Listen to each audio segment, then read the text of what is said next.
نے سوال کیا, میں نے جواب دیا کہ ڈگری ڈگری ہے, وہ جعلی ہو یا اصلی ہو.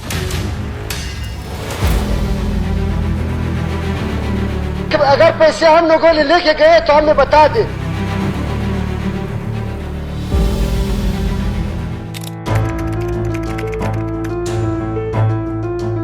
بلوچستان میں مسائل کی جڑ کیا ہے؟ وفاق, فوج, یا پھر وہی پرانے چہرے جو دہائیوں سے عوام کے نام پر اقتدار میں آتے ہیں اور اپنے خاندانوں, قبیلوں اور ذاتی مفادات کو مضبوط کرتے ہیں؟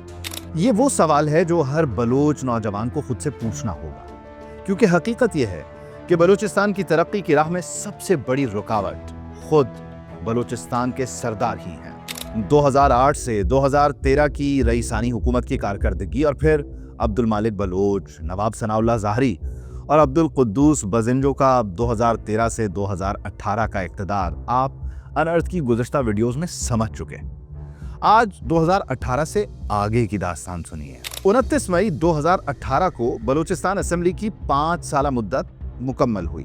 25 جولائی 2018 کو انتخابات ہوئے اور بلوچستان میں بھی تبدیلی کا نعرہ لگا, لیکن تحریک انصاف کے حصے میں صرف 7 نشستیں آئیں اور نئی نویلی بلوچستان عوامی پارٹی نے تاریخی 24 نشستوں پر کامیابی حاصل کی. بی اے پی نے دیگر جماعتوں کے ساتھ مل کر حکومت بنائی. پاکستان تحریک انصاف اور دیگر اتحادی جماعتیں بھی حکومت کا حصہ بن گئی. اپوزیشن کا محاذ سنبھالا متحدہ مجلس عمل, بلوچستان نیشنل پارٹی مینگل اور عوامی نیشنل پارٹی نے. لیکن ہوا کیا؟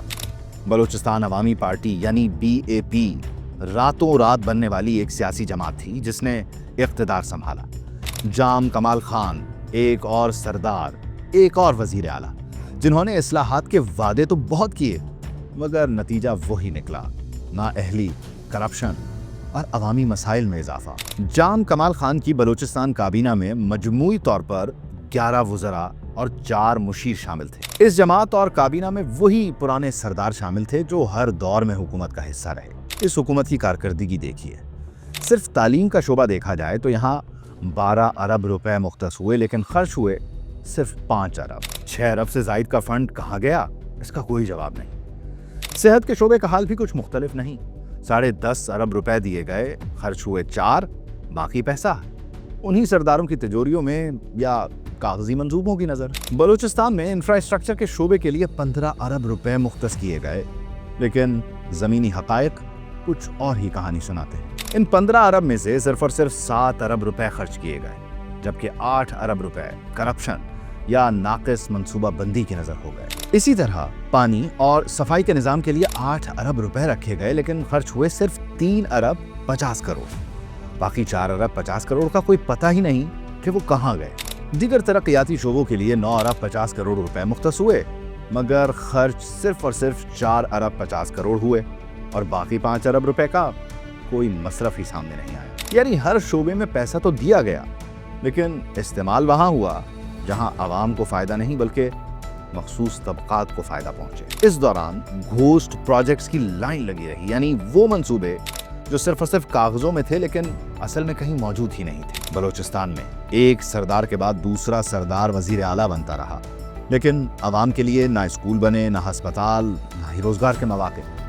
وفاقی حکومت نے بجٹ بھی دیا, لیکن سرداروں نے وہ پیسہ عوام تک پہنچنے نہیں دیا. 2018 سے 2023 کے دوران بلوچستان کو وفاق کی جانب سے ہر سال باقاعدہ بجٹ دیا جاتا رہا. مالی سال 2018 سے 2019 میں مجموعی وفاقی بجٹ 550 ارب روپے تھا, جس میں سے بلوچستان کو 40 ارب روپے دیے گئے, یعنی کل بجٹ کا 7.2%. مالی سال 2020 سے 2021 میں یہ رقم 50.5 ارب روپے ہو گئی, جو کل بجٹ کا 8% بنتی ہے. جبکہ 2022 سے 2023 میں بلوچستان کو 55 ارب روپے دیے گئے, جو کہ مجموعی بجٹ کا 7.8% تھا. یعنی فنڈز کی فراہمی وقت کے ساتھ ساتھ بڑھی, مگر یہ رقم بلوچستان کی ترقی پر خرچ ہی نہیں ہوئی.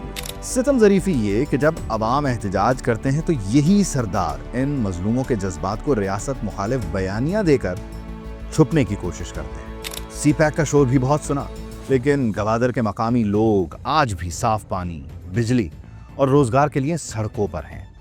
اس کا ذمہ دار صرف وفاق نہیں, وہ سردار بھی ہیں جو اسلام آباد اور بیجنگ کے ساتھ مل کر اپنے مفادات پورے کرتے رہے.